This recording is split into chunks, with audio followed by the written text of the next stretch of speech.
जिथं तिथं असे आडवे येतात केशव महाराज. तुम्हीच सांगा की आत्याबाई, आम्ही जगायचं तरी कसं? नुसते आडवे आले ना त्याने काही होत नाही ग.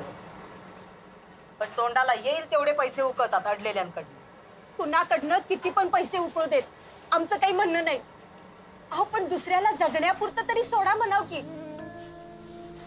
चिंता करू नको, तुझ्या तब्येतीची काळजी घे. ते रोजच रड आहे.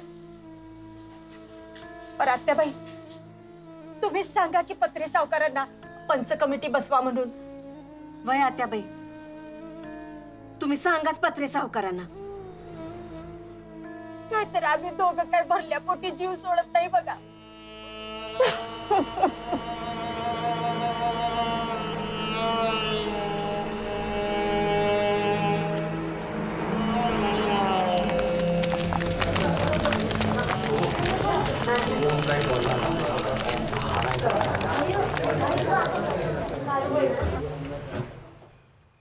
काय आता काय मुहूर्ताची वाट बघताय काय? हो नारायणराव, बोला की गडागडा. नाही, पंच कमिटी तुम्हीच लावायला सांगितली ना. हनुमंतराव, काय गप का? बोला ना.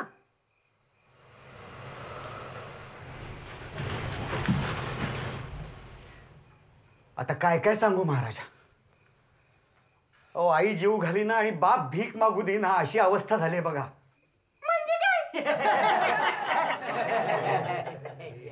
राजानं मारलं आणि पावसानं झोडलं तर जावं कुठं माणसानं?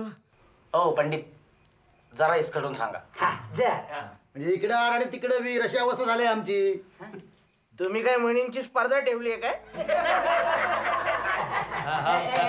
सबूर सबूर सबूर सबूर. सांगा ना महाराज, कसं जगावं माणसानं?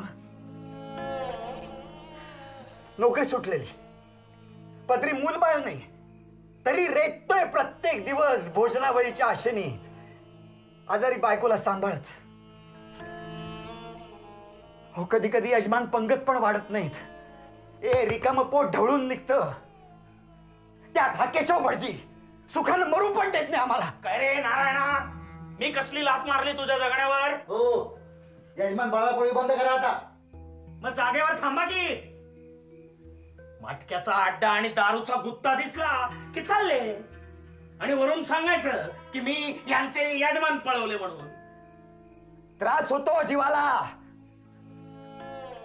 म्हणून घ्यावी लागते घोडभर. नाही घडवत त्या कसं, नाही घेणार, नाही घेणार. तुम्ही वैयक्तिक हेवे दावे काढू नका. सचोटीनं वागा, मुद्द्यावरती या. आमचे कष्ट कुणाला दिसत नाही. सगळे यजमान आमच्या धर्मज्ञानावर संतुष्ट होऊन दामदुपटीनं दक्षिणा देतात, हे कोणाच्या ध्यानात येत नाही. सचोटीच्या गोष्टी करायच्या आणि कसले हेवे दावे विसरून जा. या बारक्या बारक्या पोरांना मर्तिकाची राख चालण्यासाठी चाळण भाड्यानं देतात, ही सचोटी. पुढच्या पिढीसमोर कुठलं धर्मज्ञान मांडून ठेवणार आहात? माझ्या आज्या पंजापासून चाळणी भाड्यानं देण्याचा व्यवसाय आहे माझा. तुझ्यासारखा फसवणूक करून पैसे कमवायचा दलालीचा धंदा नाही माझा. तुमचा पिढीचाच व्यवसाय आणि आमचा दलालीचा धंदा काय? तू काही बोललास तरी मी दलाल नाही तुझ्यासारखा, समजला? दलाल म्हणण्याचं काम नाही पत्रे सावकार. सांगून ठेवतो. शांत व्हा, शांत व्हा. खाली बसा, खाली बसा सगळे. सगळे खाली बसा. सगळे खाली बसा. शांत व्हा, कुणी बोलू नका. दराचा ठरवा महाराज. कमिटी म्हणेल तेवढेच पैसे सगळ्यांनी मागायचे. ए बापरे, कान फडक मारेन. बस इकडे. तपोर टिव टिव टिव टिव करता. बस इकडे.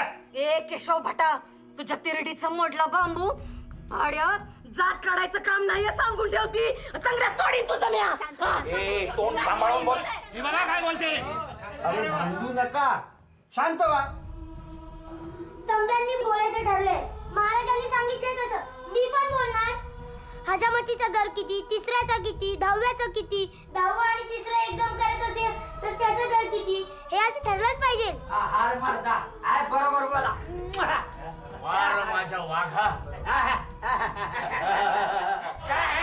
काय करताय तुम्ही? मुंजीचे किती घेता, लग्नाचे किती लावता, कधी विचारतो का आम्ही? आमचे यजमान आम्हाला दुपटीनं दक्षिणा देतात, तुमच्या बाबाचं काय जाता?